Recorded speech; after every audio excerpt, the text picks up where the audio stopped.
Assalamualaikum warahmatullahi wabarakatuh. Perkenalkan, saya Nora Albina Dewi Siregar sebagai peneliti 1 Dan saya Siti Zara Syakira sebagai peneliti 2. Kami dari SMA Negeri 1 Palembang yang melakukan penelitian dengan judul Studi Perbandingan Efek Benign dan Malicious in V pada kelompok jenis kelamin remaja. Yang pertama, pendahuluan. Untuk latar belakangnya, perilaku manusia dipengaruhi oleh emosi. Salah satunya adalah emosi iri.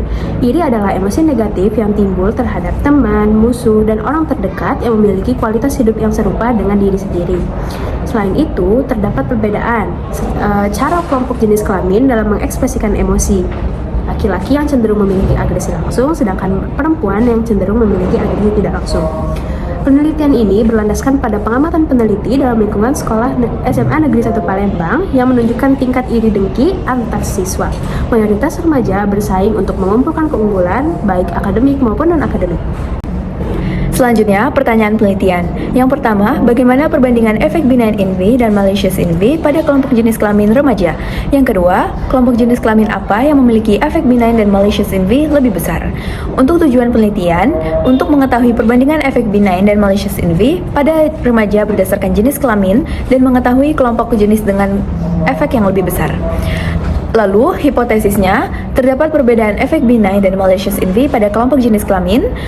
Lalu, perempuan memiliki efek benign dan malicious in V lebih besar. Selanjutnya, metode penelitian. Penelitian ini merupakan penelitian kuantitatif komparatif antara variabel benign MV dan malicious MV yang dilakukan melalui penyebaran angket berupa formulir digital. Penyebaran angket dilakukan di SMA Negeri 1 Palembang dengan jumlah sebanyak 280 sampel remaja. Kedua, hasil dan pembahasan ditampilkan tabel kategorisasi. Tabel 1, benign laki-laki.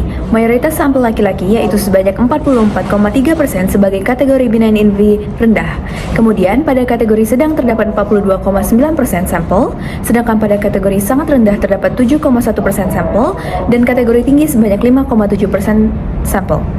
Lalu untuk benign perempuan pada tabel 2, mayoritas sampel perempuan yaitu sebanyak 42,9% berkategori benign in V sedang. Kemudian terdapat kategori rendah sebanyak 35,7%, kategori tinggi sebanyak 20,7%, dan terakhir kategori sangat tinggi sebanyak 0,7%. Untuk tabel ketiga yaitu malicious laki-laki. Mayoritas sampel laki-laki yaitu sebanyak 57,9% dikategorikan malicious MV tinggi. Kemudian pada kategori sedang terdapat 32,9%. Kemudian pada kategori sangat tinggi sebanyak 6,4% sampel dan kategori rendah sebanyak 2,9% sampel. Kemudian untuk tabel keempat yaitu malicious untuk perempuan.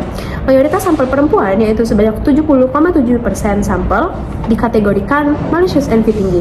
Kemudian pada kategori sedang terdapat 22,9% sampel dan pada kategori sangat tinggi sebanyak 6,4% sampel. Lalu ada tabel kelima yaitu uji hipotesis. Terdapat perbedaan efek benign dan malicious in V yang signifikan antara kelompok jenis kelamin remaja. Ditunjukkan pada hasil uji ANOVA pada efek benign in V sebesar 0,00, sedangkan pada efek malicious in V adalah sebesar 0,023. Kedua hasil di atas bernilai kurang dari 0,05. Kemudian untuk hasil dan pembahasan. Hasil uji ANOVA menunjukkan terdapat perbedaan efek MV yang signifikan antara kelompok jenis kelamin remaja. Tabel kategorisasi menunjukkan bahwa perempuan lebih mendominasi kedua efek iri. Hal ini konsisten dengan penelitian sebelumnya yang dilakukan oleh Xiang et al. Pada 2018. Ditemukan perempuan mendominasi benign MV. Namun, berbeda dengan penelitian sebelumnya yang tidak menemukan perbedaan efek malicious MV terhadap kelompok jenis kelamin, di penelitian saat ini kami menemukan perbedaan yang signifikan dalam efek malicious MV, yaitu perempuan yang mendominasi. Selanjutnya, untuk kesimpulan dan saran, kesimpulannya bahwa terdapat perbedaan signifikan dalam efek benign dan malicious in V terhadap kelompok jenis kelamin. Ditunjukkan pada nilai uji hipotesis yaitu kurang dari 0,05 untuk malicious in V dan benign in V, serta ditunjukkan bahwa perempuan mendominasi di kedua jenis in V ini. Untuk saran dari penelitian ini, yaitu perlu diteliti lebih lanjut untuk mengetahui apakah ada faktor lain yang dapat menimbulkan efek kedua jenis in V ini. Selain itu, diperlukan penelitian lebih di sekitar, terutama di Indonesia, untuk mendukung penelitian selanjutnya. Sekian presentasi makalah penelitian dari kami ucapkan terima kasih. Wassalamualaikum warahmatullahi wabarakatuh.